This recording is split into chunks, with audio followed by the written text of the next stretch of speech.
Olá, Guilherme Gouveia por aqui, com mais uma dica de construção para você. E no vídeo de hoje a gente vai falar sobre projeto elétrico.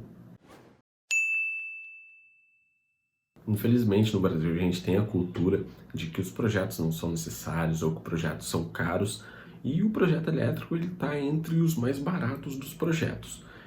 Mas aí quando a gente oferta, a gente fala de projeto elétrico para o cliente, geralmente o que eu ouço é isso. Ah, Guilherme, não preciso do projeto elétrico, eu tenho um vizinho que sabe mexer com a parte elétrica, ele sabe fazer toda a instalação.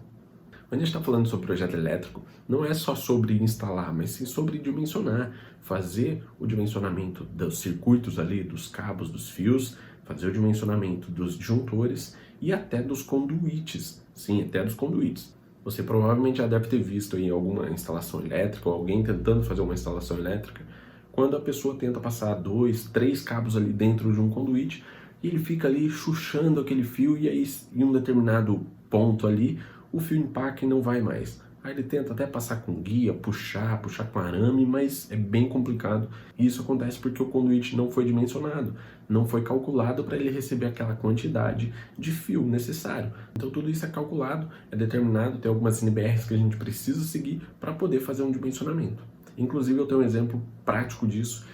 Eu fiz a reforma de um ponto comercial recentemente e nessa sala lá o ponto comercial tinha mais ou menos 17 metros quadrados e a sala tinha menos de 4 metros de largura, dava 3,57 para ser mais preciso. E aí mais ou menos nesse ponto aqui a gente tinha o quadro disjuntor. E aí subia um único conduíte para o quadro. Esse conduíte ele passava por duas caixinhas de luz no teto e descia na outra parede.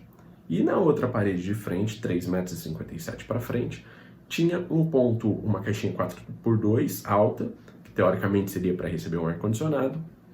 Dali descia o conduíte e dali distribuía pela sala por todas as tomadas. Qual que era o problema? Esse conduíte que vinha pelo teto, ele não descia ali no ponto de tomada do ar-condicionado que a gente ia instalar. Então ele saía, vinha até o primeiro ponto de tomada, ele ia na fachada do comércio, descia, distribuía algumas tomadas, subia, ou seja, se você pensar 3,57 metros, mais ou menos 1,5 metro de uma parede ali e mais ou menos 1 metro de outra, a gente não ia gastar mais que 7 metros de fio aí linear. Pensando em 2 fios, a gente não ia gastar mais que 14 metros. Só que por conta dessas várias voltas aí, que provavelmente foi falta de um projeto, porque não faz sentido você fazer um projeto e não pensar no menor caminho possível para economizar material, por conta disso a gente ia gastar mais de 35 metros de fio. Só que como eu fiz o rebaixamento do forro, então toda a fiação a gente passou por um cabo, por um conduíte solto sobre o forro de gesso, de drywall na verdade, e a gente desceu ali no ar-condicionado. Então a gente gastou somente 14 metros de fio. Mas se eu fosse seguir tudo isso embutido, se eu não fosse fazer o rebaixamento do forro, eu ia gastar muito mais fio, aí, muito, mais que o dobro na verdade de fio, para poder fazer a instalação do ar-condicionado. Então, quando a gente está pensando numa rede elétrica, não é somente sobre a instalação e somente sobre o dimensionamento também. A gente tem que pensar no menor caminho possível para economizar material, para economizar o seu dinheiro. E para você entender um pouquinho de como funciona, a gente faz o dimensionamento dos circuitos. O que são os circuitos? Quando a gente puxa o fio ali, os pares de fio saindo do disjuntor para ir para a iluminação ou para ir para uma tomada, por exemplo, isso aí é um circuito. Então a gente tem circuito de iluminação, que são circuitos que iluminam todos os cômodos. A gente tem os circuitos de tomadas de uso geral, que são as tomadas que ficam espalhadas pela casa, por exemplo, tomada para ligar a TV, tomada para ligar o seu carregador do computador, carregador do celular. E temos também as tomadas de uso específico, que são tomadas para equipamentos específicos, ou seja, esses equipamentos eles não podem dividir ali um circuito, ele precisa de um circuito único para ele. Então a gente faz esse circuito único geralmente para chuveiros, para micro-ondas ou para ar-condicionado, que são equipamentos que puxam um pouco mais ali de corrente na rede elétrica. Então quando a gente tem esses equipamentos, a gente puxa um circuito único alimentando esse equipamento aí na sua rede elétrica. Então, o que isso quer dizer? Sabe aquele exemplo claro que a gente tem, muito comum em muitas casas brasileiras? Que o cara tem um chuveiro e depois de um certo tempo ele decide construir um outro banheiro na casa dele e ele liga um outro chuveiro no outro banheiro. E aí tem uma pessoa tomando banho em um, Quando ele vai ligar o chuveiro do outro banheiro, do banheiro novo, um dos dois chuveiros desligam ali, ele cai o disjuntor. Por que isso acontece? Porque ele dividiu a rede, o circuito do banheiro, ou tá tudo ligado direto ali, então o circuito ele não aguenta suprir essa rede elétrica e ele acaba derrubando um dos circuitos para não queimar. Então, quando a gente separa o circuito, um para cada chuveiro, um para ar-condicionado, a gente não tem esse tipo de problema. Lembrando que o circuito que alimenta o quadro de disjuntor também é dimensionado e de nada adianta você ter todos os circuitos do quadro de disjuntor para dentro, ou seja, do quadro alimentando a tomada, alimentando a iluminação, as tomadas de uso específico, tudo certinho, se o seu quadro não está sendo alimentado direito. Ou seja, se dali para dentro tá tudo certo, mas do quadro para fora tá errado, o disjuntor do poste vai cair, porque ele não vai aguentar suprir aquela demanda. Então, para você entender mais ou menos como funciona esse dimensionamento, por exemplo, você compra um chuveiro de 5.500 watts. Essa é a potência do seu chuveiro, 5.500 watts. E aí, na sua região, a tensão da sua região é de 220 volts. Isso é o que chega na sua tomada. Por exemplo, tem regiões que podem ser 127 volts, o chamado 110. Na sua região é 220. Como que você acha a corrente necessária? Você pega a potência do seu equipamento e divide pela sua tensão, ou seja, 5.500 watts dividido por 220 volts. Isso aí vai dar uma corrente de 25 amperes, ou seja, para ligar o seu chuveiro, você precisa de um disjuntor de 25 amperes. E também tem algumas regras para fazer o dimensionamento do fio. Ou seja, no fio também vão passar 25 amperes de corrente. Qual é o fio necessário para suprir essa necessidade? Por isso que a gente faz o dimensionamento. Agora pensa o seguinte, eu segmentei ali na minha casa. Eu tenho um quarto, um banheiro e área de serviço, um do lado do outro ali. Eu posso dividir o circuito de iluminação, eu posso ter um único circuito alimentando os 3 pontos de iluminação, porque a iluminação puxa bem menos corrente se comparado com um chuveiro. E aí você põe lá um disjuntor para alimentar os 3. Ou seja, em um único conduíte você vai passar um circuito para alimentar toda a iluminação.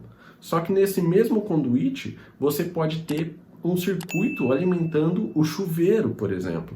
Ou seja, você tem um único conduíte passando 2 circuitos. Ou seja, naquele único conduíte vai passar um circuito que vai para a luz e um circuito que vai para o chuveiro. Só que o circuito de iluminação você tem 2 cabos e o circuito de chuveiro você tem 3, as 2 fases mais o terra. Ou seja, você já tem 5 fios lá dentro. Suponhamos que o fio da iluminação seja de 1,5 mm e que o fio do chuveiro é de 4 mm. Ou seja, você tem 3 fios de 4 mm e 2 fios de 1,5 mm. O seu conduíte ele tem que ter espaço suficiente para passar isso. Se você pensar em linha reta, ele vai passar, mas o problema são as curvas, que geralmente ele tem uma dobra ali e aí acaba emperrando o fio. Então, o conduíte ele precisa ser dimensionado para passar toda essa fiação. Um outro ponto muito importante do projeto é o mapeamento de toda a rede, ou seja, a gente faz um mapa de onde passa cada circuito. Qual que é o intuito disso? A gente passar todos os circuitos no menor caminho possível. Nem que a gente passe mais de um circuito em um conduíte, aumente ali o diâmetro do conduíte, o tamanho do conduíte, mas diminua o percurso. Com isso você vai gastar menos fiação, que é mais barato do que o conduíte, ou seja, você está economizando dinheiro, economizando material, porque fez o menor caminho possível. Agora, se você não tem o projeto, se você deixa na mão do seu vizinho que é mais barato, que entende, que sabe, ele não sabe quanto ele gasta de material porque ele não tem um quantitativo. Ele fala, Guilherme, eu vou somar aqui mais ou menos, compra X quantidade de fio. E aí ele começa a passar, só que todo o conduíte foi passado todo torto, como naquele exemplo que eu dei, todo sem sentido algum, e você acaba gastando muito mais material do que era realmente necessário, porque não teve um planejamento, não teve um mapeamento da sua rede. Tá, Guilherme, mas o projeto elétrico, ele é obrigatório? Não, a prefeitura não exige que você faça os projetos complementares, não somente o elétrico, tá? Ela não te obriga a fazer, só que tem muito construtor, muito engenheiro que não constrói para você se você não tiver esses projetos complementares, se você não tiver o projeto elétrico. Eu mesmo não trabalho sem projeto. Se você for me contratar para eu construir, para eu executar a sua obra, se você não tem os projetos complementares, eu não vou fazer para você, Por quê? De onde que eu vou tirar a informação para você, para te passar, para você comprar o material? De onde eu vou tirar a informação para falar que aquele chuveiro precisa de um cabeamento de 4 milímetros ou que o ar-condicionado precisa de um cabeamento de 6 milímetros, dependendo da potência do ar-condicionado? E como eu estou executando, é o meu nome que está ali. Eu estou fornecendo uma RT de execução de obra, ou seja, eu sou o responsável técnico por essa obra. Então, tudo que acontecer de errado naquela obra é de minha responsabilidade, eu vou responder civil, criminalmente por isso, e eu vou ter que arcar com os custos para correção. Ou seja, se você não tem um projeto, de duas uma. Ou eu vou fazer o projeto de graça para não colocar o meu nome em risco, para não colocar a segurança de ninguém em risco, ou então eu vou construir sem projeto, que no meu caso eu não faço. Só que aí você não tem segurança nenhuma da sua rede elétrica e é o meu nome que está em jogo. Então tem gente que constrói, tem gente que não constrói. É obrigatório? Não é obrigatório. Só que se você deixa de fazer, tudo que está ali não foi dimensionado, não foi pensado, não foi calculado e não foi feito um quantitativo de material. Então você vai, com certeza, ter um gasto elevado na sua obra por conta disso. O vídeo hoje já vai ficando por aqui. Eu espero que eu tenha te ajudado, te auxiliado de alguma forma a entender como funciona o projeto, se vale a pena ou não fazer, o porquê você deve fazer esse projeto. Então, se você gostou do vídeo, já curte o vídeo para me ajudar também. Se você ainda não é inscrito no canal, já se inscreve e ativa o sininho para receber a notificação dos meus vídeos. Valeu!